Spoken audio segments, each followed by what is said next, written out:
Sa mga balita, tatay, ang usa ka negosyante human ginigibusil sa usa-usab ka negosyante. Dahil ang ugangan samtang nagpatubil sa iyang motor sa usa ka gasinahan sa San Jose, province of Dinagat Island. Nakumpiska gikan sa suspek ang usa ka patiti nga adunay sulod nga shabu nga motimbang og 0.16 grams. Nagmistulang suduma o gumura ang hitabong sunog sa barangay Tafa, Nindakbayan sa Surigao. Ang gilamoy sa kalayo, diin mo kabat sa 19 million pesos ang Damius Mini.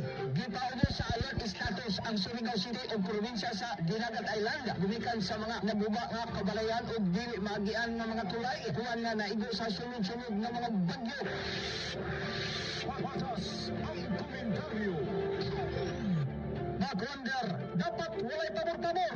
We are a government of laws and not of man. O ginood yung galing, wala umpay ang ayan yung mga bawas sa bahod. Makaligaw ang mga drama, programa o musika.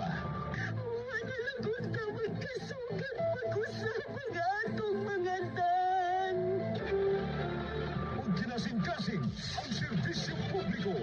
Ako si Milagros Cuenca Gumalal at kami nagpasalamat sa nadawat nga death assistance gikan sa Wonder Radio Loyalista Incorporated. Diyos atong alagaran, binagi sinuray ng pagserbisyo sa iyang mga katawan. Ang pinaka-masaliga.